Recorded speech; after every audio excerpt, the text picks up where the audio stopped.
Hi friends, this is Dr. Vipin Mishra again, and this is my 14th video on diabetes education. This is regarding the use of insulin in diabetes, and I must confess that insulin is the most important medicine in the treatment of diabetes, and it is mandatory medicine which has to be given always in type 1 diabetes. Type 2 diabetes के cases में भी ये ज़्यादातर cases को देनी पड़ती है किसी न किसी स्टेज पे, और जेस्टेशनल डायबिटीज में भी ये ज़्यादातर केसेस को देनी पड़ती है जो प्रेगनेंसी के दौरान डायबिटीज हो जाती है। और इसकी खासियत ये है कि ये हमेशा काम करती है, it always works, never fails. और ये इमरजेंसी सिचुएशंस में ड्रग ऑफ चॉइस है। अगर किसी पेशेंट को कोई इन्फेक्शन हो गया, कोरोना इन्फेक्शन के जैसे डायबिटिक्स में कोरोना हो गया जिनको, या और भी कोई इन्फेक्शन होता है, या इनकी सर्जरी होनी है, या उनको इंजरी हो गई है और वो हॉस्पिटलाइज हो गए हैं, आईसीयू में है, ऐसी सिचुएशन में हमेशा हम लोग इंसुलिन को प्रेफर करते हैं क्योंकि ये बिल्कुल बहुत इफेक्टिव कंट्रोल देती है डायबिटीज का। और जो दूसरी बीमारी होती है जिसकी वजह से पेशेंट एडमिट हुआ था उसका भी जो कंट्रोल है वो बेहतर हो जाता है।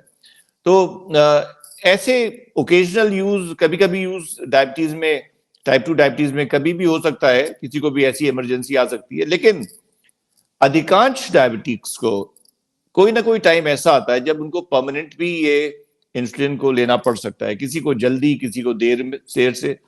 लेकिन हाँ, टाइप 2 डायबिटिक्स को काफी लोगों को ये दवाई इंसुलिन लेनी पड़ सकती है।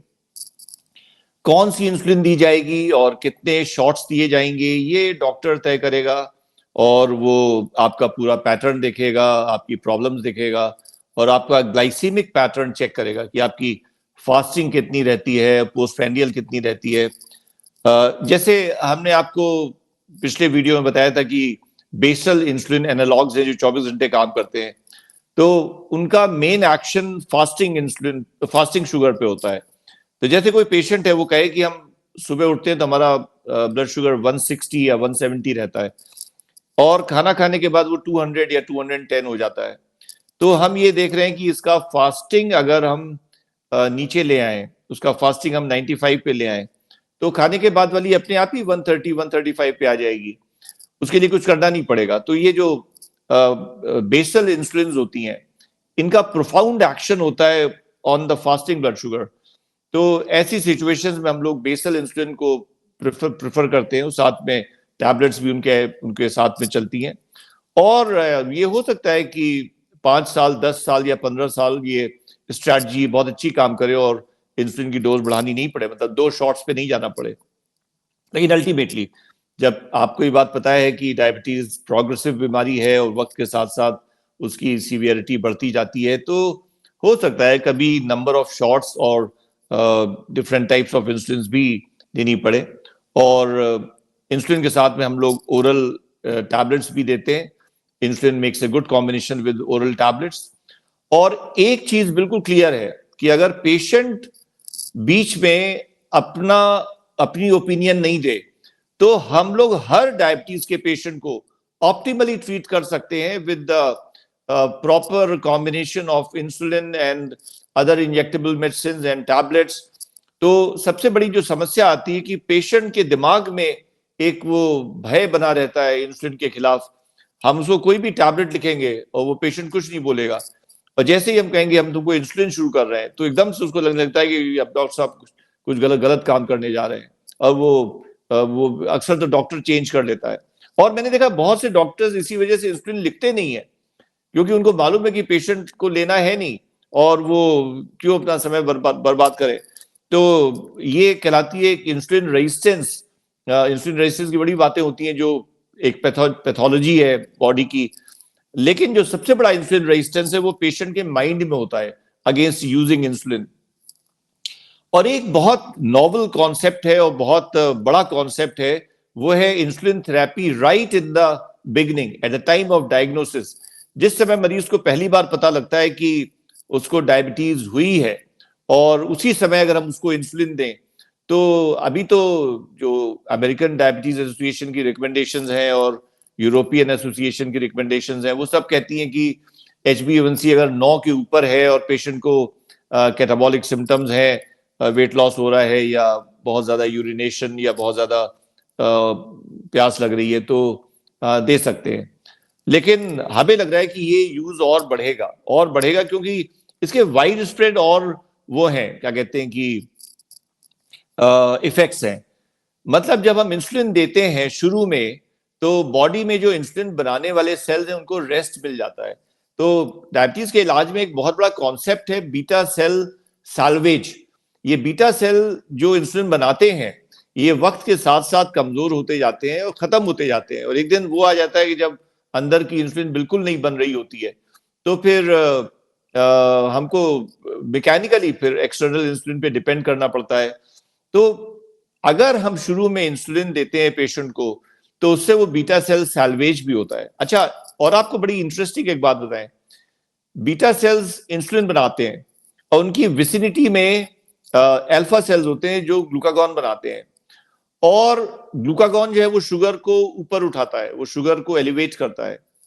उसका एक्शन जस्ट एंटी इंसुलिन होता है, और पूरे 24 घंटे ये ग्लूकागॉन और इंसुलिन का एक्शन एक सी सॉ की तरह ऊपर नीचे ऐसे चलता रहता है कि जब पेशेंट ने खाना खाया तो इंसुलिन का एक्शन ऊपर चला गया, ग्लूकागॉन नीचे चला गया, और जब वो खाली पेट हुआ तो ग्लूकागॉन ऊपर चला गया, इंसुलिन नीचे चला गया। तो ये सी सॉ टाइप का एक्शन होता रहता है। तो ग्लूकागॉन ये देख लेता है कि अगर शुगर नीचे जा रही है तो हाइपोग्लाइसीमिया को प्रिवेंट कर लेता है। और बहुत इंटरेस्टिंग बात यह है कि अल्फा सेल्स की हेल्थ डिपेंड करती है बीटा सेल की हेल्थ पर। तो अगर बीटा सेल्स उसके इंटैक्ट हैं और इंसुलिन बना रहे हैं, तो वह अल्फा सेल्स को भी मजबूत रखते हैं। और अगर पेशेंट का बीटा सेल बिल्कुल डिसफंक्शनल हो गए, बिल्कुल काम करना बंद कर दिया, तो वो अल्फा सेल्स भी ग्लूकागॉन नहीं बना पाते। फिर उसको हम लोग कहते हैं ब्रिटल डायबिटीज। ब्रिटल डायबिटीज का मतलब है कि फिर जरा सा उसने कुछ खा लिया तो शुगर बहुत ऊपर चली गई, और अगर कुछ दवाई उसको दी तो शुगर बहुत नीचे चली गई। तो फिर हम लोग मजबूर हो जाते हैं करने के लिए कि भाई अब आपका कंट्रोल बहुत अच्छा नहीं हो सकता है, तो आप HbA1c को हम 8 के आसपास मेंटेन करेंगे। तो वो एक मजबूरी की सिचुएशन आ जाती है। तो अगर हम लोग शुरुआत में इंसुलिन देते हैं, उससे बीटा सेल को सैल्वेज करते हैं, and those beta cells remain active for a very long period, then that occurrence of brittle diabetes can also be prevented. अच्छा, जब हम किसी को डायग्नोज करते हैं तो देख के ये बताया जा सकता है कि परमानेंट इंसुलिन की जो डिपेंडेंस है वो किस मरीज के होने की संभावना ज्यादा है। तो एक तो अर्ली ऑनसेट ऑफ डायबिटीज। अगर किसी को ये हम लोग टाइप 2 डायबिटीज की बात कर रहे हैं, क्योंकि टाइप 1 डायबिटीज में पहले दिन से इंसुलिन दी जाती है और 4 शॉट्स अ डे और पूरी उम्र चलती है। और टाइप 2 डायबिटीज में किसको इंसुलिन पे परमानेंट आने की संभावना ज्यादा है, वो पहले वो लोग हैं जिनको की अर्ली ऑनसेट होता है, जिनको 30 साल से पहले डायबिटीज हो जाती है। दूसरा, जिनका वजन या तो नॉर्मल होता है या थोड़ा लीन होते हैं, थोड़ा उनका बॉडी वेट कम होता है। ओबीज लोगों में इंसुलिन रेजिस्टेंस ज्यादा होता है, और जो लीन होते हैं या लो बॉडी वेट वाले होते हैं उनमें इंसुलिन डेफिशिएंसी या बीटा सेल डिफेक्ट ज्यादा बड़ी पैथोलॉजी होती है। फिर देखा जाता है कि डायबिटीज का ऑनसेट कैसा था। डायबिटीज का ऑनसेट सिम्टोमेटिक था या एसिम्टोमेटिक था। ज्यादातर टाइप 2 डायबिटीज के पेशेंट्स हैं, उनको पता ही नहीं लगता कि उनको डायबिटीज है। कोई उनको चेक करके बताता है ग्लूकोमीटर से कि आपकी तो शुगर बहुत ज्यादा है, लेकिन वो मानने को तैयार नहीं होते क्योंकि उनको कुछ अंदर से लग नहीं रहा होता है, उनको एसिम्टोमेटिक होती है। और करीब 50% के डायबिटीज के जो पेशेंट्स हैं उनको डायग्नोसिस में कोई सिम्टम नहीं होता है। लेकिन कुछ ऐसे भी पेशेंट होते हैं जिनको बहुत सिम्टम्स होते हैं, उनको बहुत ज्यादा यूरिन हो रही होती है, बहुत ज्यादा प्यास लग रही होती है, कमजोरी बहुत होती है, और उनका वजन कम हो रहा होता है। तो ये कहलाते हैं कि ये सिम्टोमेटिक है। तो इनमें भी इंसुलिन पे परमानेंट जाने की संभावना जल्दी होगी और ज्यादा होगी। और एक हमने आपको शुरू के वीडियोस में बताया था कि जो टाइप्स ऑफ डायबिटीज बताई थी, तो एक टाइप बताई थी लाडा। लाडा जो है वो एक बीच की चीज होती है, उसमें टाइप 2 के भी कुछ फीचर्स होते हैं, टाइप 1 के भी कुछ फीचर्स होते हैं। तो उसको बोलते हैं latent auto immune diabetes of adults, क्योंकि टाइप 1 तो क्लियरली ऑटो इम्यून डिजीज है, उसमें इम्यून सिस्टम की वजह से ही बीटा सेल डैमेज होते हैं। तो लाडा में भी थोड़ा इम्यूनिटी का रोल होता है, but not to that extent तो जितना टाइप 1 में होता है। तो कभी कभी ये गोलियों पे 1 साल, 1.5 साल, 2 साल इनका निकल जाता है। लेकिन but then they start behaving more like type 1 diabetes. So ये लाडा वाले केसेस में भी हम लोग को इंसुलिन जल्दी देनी पड़ती है. So we will stop here and then we'll catch up on the next video.